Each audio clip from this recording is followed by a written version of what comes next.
గారి దగ్గరికి వెళ్దాం. సురేష్ గారు ఏదైతే మనం హనుమంతు ముద్రాజ్ గారు చెప్పారో దానికి సంబంధించిన మీరు కూడా అదే లీడర్గా మీరు వాళ్ళ మాటను ఏకభిస్తున్నారా? కంక్లూడ్గా చెప్పండి సార్. 100% అది వాస్తవం హనుమంతన్న చెప్పింది. ఇంకోటి, ఇప్పుడు ప్రభుత్వం చెప్తే మేనేజ్మెంట్ వినాలి, కానీ ఇక్కడ మేనేజ్మెంటే వాళ్ళ సొంత కంపెనీ లెక్క నడిపిస్తున్న పరిస్థితి కనిపిస్తుంది. ఎందుకంటే మన ట్రాన్స్పోర్ట్ మినిస్టర్ గారు చెప్పిన తర్వాత మీటింగ్ వెల్ఫేర్ బోర్డు మీటింగ్ పెట్టడం అనేది దారుణము. ఇది నిజంగా కూడా రేపు రద్దు కాకపోతే గతంలో పున్నం ప్రభు గారు కలిసి ఏదైతే ఒక జేఏసీ వాళ్ళు తర్వాత రాజరెడ్డి వాళ్ళు వెళ్ళి పున్నప్రభు గారితో మాట్లాడి మేము సమస్యలు పరిష్కారం చేస్తాం, మా ప్రభుత్వము మాకు సానుకూలంగా ఉందన్నటువంటి నాయకులు ఏదైతే ఉన్నారో వాళ్ళు ఈరోజు ముందుకొచ్చి ఈ యొక్క వెల్ఫేర్ బోర్డు కమిటీని ఆపించే ప్రయత్నం వాళ్ళు చేయట్లేదు.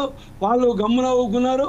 ఎందుకంటే వీళ్ళు కార్మికులని అన్యాయం చేయడానికే ఉన్నారు తప్ప న్యాయం చేయడానికి కాదు.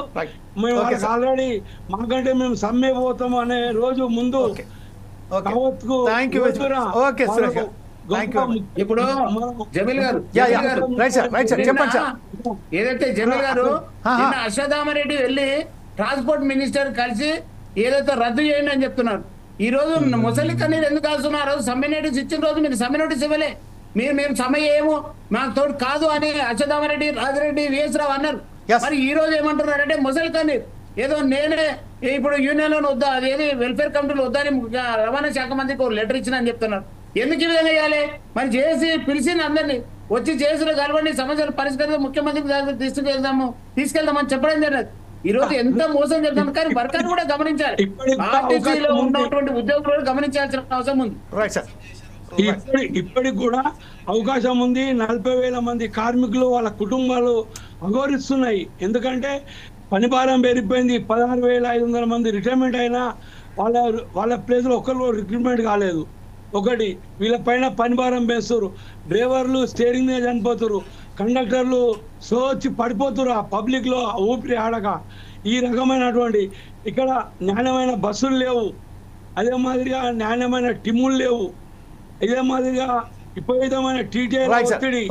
మహిళలలో దాదాపు 150 మందిలో ఒక్క టికెట్ దగ్గర సస్పెండ్ రిమూవ్ చేసినటువంటి పరిస్థితి ఇలా కార్మికులు ఎదుర్కొంటున్నారు.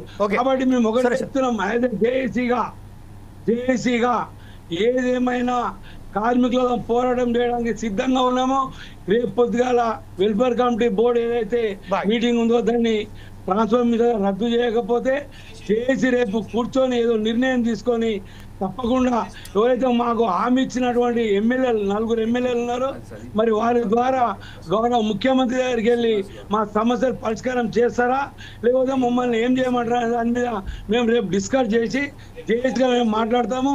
అదే మాదిరిగా ఇప్పుడు ట్రాన్స్పోర్ట్ మినిస్టర్ గారు లేరు కాబట్టి అదే మాదిరిగా మా ఎవరైతే మాకు హామీ ఇచ్చి హనుమంత్ గారు ఇప్పుడు ప్రస్తుతం ఒక మిత్రుడు మనకు జె శ్రీనివాస్ గౌడ్ అని ఎవరైతే ఉన్నారో ఆయనకి ఎవరైతే